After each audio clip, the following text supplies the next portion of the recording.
வவுனியா சிதம்பரபுரம் பிரதேசத்தில் உள்ள ஆச்சிபுரம் கிராமத்தில் வசிக்கும் மக்களுக்கு கடந்த 2005ஆம் ஆண்டு வழங்கப்பட்ட காணியை துப்புரவு செய்ய முற்படும் போது வன இலாகா அதிகாரிகள் அதற்கு இடையூறு செய்வதாக அப்பகுதி மக்கள் விசனம் தெரிவிக்கின்றனர். யுத்தத்தால் பெரிதும் பாதிக்கப்பட்ட இப்பகுதியை சேர்ந்த சுமார் 150 மக்களுக்கு கடந்த 2005ஆம் ஆண்டு பிளட் அமைப்பினால் காணிகள் வழங்கப்பட்டிருந்தன. காணிக்கான அனுமதி பத்திரங்களை பெறும் நடவடிக்கைகளில் ஈடுபட்டிருந்த சந்தர்ப்பத்தில் யுத்தத்தின் கொடூரத்தால் அங்கிருந்து இடம்பெயர்ந்ததாக இப்பகுதி மக்கள் தெரிவிக்கின்றனர். தற்போது தாம் அக்காணிகளை துப்புரவு செய்து மீள குடியேறுவதற்காக கொட்டகைகள் அமைக்கும் போது வனலாகாவினர் அதற்கு இடையூறு விளைவிப்பதோடு கைது செய்தும் வருவதாக இப்பகுதி மக்கள் கவலை தெரிவிக்கின்றனர். எரிக்கிறதுக்கு வந்த எங்களை பிரஸ் கார்டு பிடிச்சி கொண்டு போன இடத்துல 2 நாள் கோர்ட்ஸில் வச்சு எங்களை வெத்து பேப்பரில் இந்த மனுஷங்கிட்டே இந்த பிடிச்சிட்டு போன இன்னொரு அண்ணாட்டையும் கையெழுத்து வேண்டி இருக்காங்க. உங்கள்கிட்ட பைக்கையும் சைக்கிளையும் தாரேன்னு சொல்லி என்னத்துக்காக கையெழுத்து வேண்டாங்கன்றது எங்களுக்கு தெரியாது. அதனால எங்களுக்கு உள்ளுக்கு வரவே இல்லாமல் இருக்கு. நாங்கள் எவ்வளவோ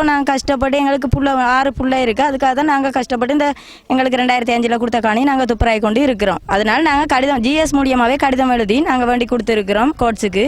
இப்போ எங்களுக்கு பிரச்சனை என்னான்னு சொன்னால் எங்களுக்கு இந்த வெத்து பேப்பரில் கையெழுத்து வேணுது என்ன காரணம்ன்றதை எங்களுக்கு தெரியாது. அதுக்கு நீங்கள் தான் ஒரு முடிவு எடுக்கணும். அத்தோடு இப்பகுதி மக்களிடம் வெற்று பத்திரங்களில் கையெழுத்து பெறப்படுவதாகவும் தெரிவிக்கப்படுகின்றது. இந்நிலையில் சம்பந்தப்பட்ட அதிகாரிகள் இவ்விடயத்தில் தலையிட்டு தமக்கான காணிகளை பெற்றுத் தருவதற்கு நடவடிக்கை எடுக்க வேண்டும் என கோரிக்கை விடுக்கின்றனர்.